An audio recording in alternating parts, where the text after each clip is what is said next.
یہ بہت طاقتور عمل ہے، بہت طاقتور، بہت لاجواب عمل ہے۔ گھر میں نحوست ہے، بے برکتی ہے، جھگڑے نفرت ہیں، شیطانی وساوس اور ایک دوسرے پہ بے اعتمادی ہے، جو بھی یہ عمل کرے گا اس کا گھر بابرکت، پرسکون، خوشیوں کا گہوارہ، ہر جگہ سکھ سکون، آپس میں محبت، پیار، خوشبو، مہک، اور یہ طلسماتی دنیا اور عملیاتی دنیا کا حیرت انگیز عمل ہے جس سے آپس میں محبت نہ ہو، نفرت ہو، بے چینی ہو اور خامخواہ بدگمانیاں ہیں، یہ ساری چیزیں انشاءاللہ ختم ہو جائیں گی۔ آپ جہاں بیٹھے ہیں پوری دنیا میں، کیونکہ اس وقت پوری دنیا ہمارے ساتھ ہے، پوری دنیا میں جہاں بیٹھے ہیں آپ اپنا سر پر اپنے دائیں ہاتھ رکھیں گے، اپنا دائیں ہاتھ الحق والولی، آمین۔ اب اسی ہاتھ کو اپنے ماتھے پیشانی پر رکھیں گے، پیشانی پر رکھ کر آپ پڑھیں گے یا شہیدو یا حسیبو، یا شہیدو یا حسیبو، یا شہیدو یا حسیبو، یا شہیدو یا حسیبو، آمین۔ آپ نے محسوس کیا کہ اکثر کہا جاتا ہے کہ پیشانی میں بخت ہوتا ہے، اکثر کہا جاتا ہے پیشانی میں نور ہوتا ہے، اکثر کہا جاتا ہے اس پیشانی سے ماتھا ہے اس کا، بھئی اس کا اپنا مقدر ہے۔ یہ جو آپ نے ہاتھ رکھا ہے نا سر پہ، الحق والولی پڑھا ہے، اوپر سے آنے والی رحمتیں، برکتیں، محبتیں آپ کے جسم میں ایسے رگ رگ میں چلی گئی، اور آپ نے جو پیشانی پہ رکھا ہے نا، یہ یا شہید و یا حسیب پڑھا ہے، یہ پیشانی کے اوپر بخت، مقدر، برکت جو آپ کو دیکھے، آپ کو محبت، پیار، الفت اور آپ کا احترام، آپ کا وقار، آپ کی شان و شوکت۔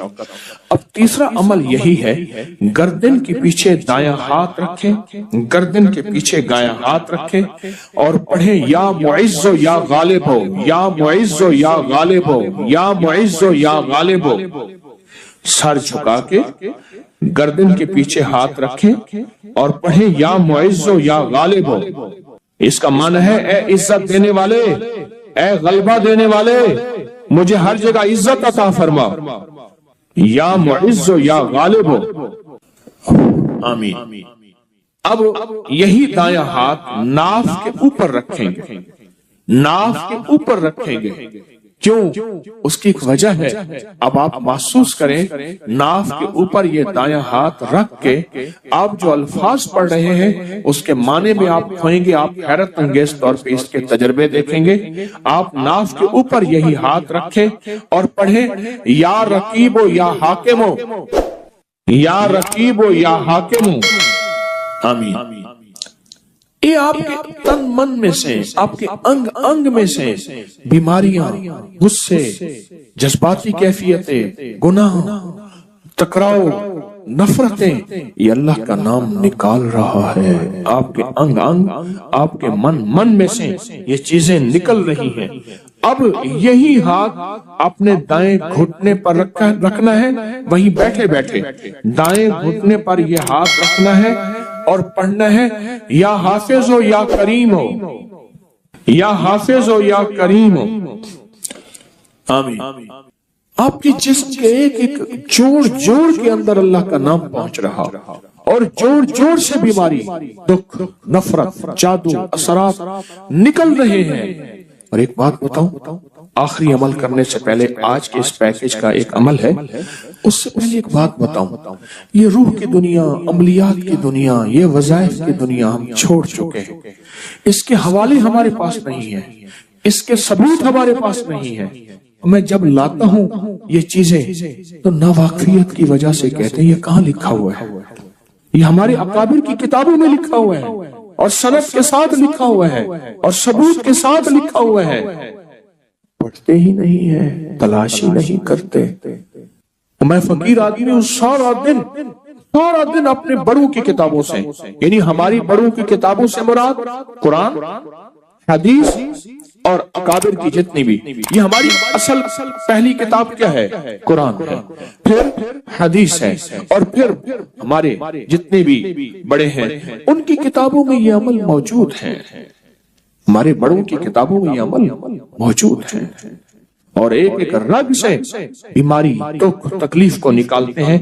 اب بائیں گھٹنے پہ ہاتھ رکھیں، سر جھکائیں، ڈوب جائیں اور پڑھیں یا شکور و یا فتاح ہو، یا شکور و یا فتاح ہو، یا شکور و یا فتاح ہو، آمین۔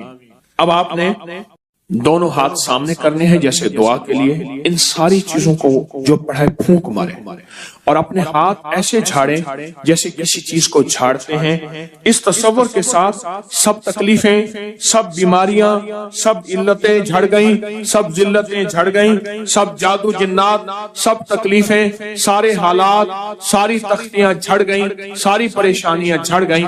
آپ نے ہاتھوں کو جھاڑ لیا، الحمدللہ، اللہم لک الحمد و لک الشکر، بہت طاقتور عمل کر لیا، بہت طاقتور عمل کر لیا۔ اور جو عمل اجتماعی کیا جائے اس میں کوئی رونے والا، کوئی دھونے والا، کوئی ولی، کوئی غوث، کوئی کتب، کوئی ابدال، کوئی اللہ کا پہنچا ہوا، کوئی ہستی، اس کی قبول تو سب کا قبول۔ موت کے وقت اس کو شربت پلایا جائے گا۔ میں کہ اگر یہ لوگ رجب میں ایک روزہ بھی رکھ لیتے کہ قیامت ہوگی تو پکار مچے گی، رجب کے ماننے والے کہاں ہیں؟ اور آقا نے فرمایا جنت میں ایک محل ہے، اس میں سوائے رجب میں روزہ رکھنے والے کے کوئی داخل نہیں ہوگا۔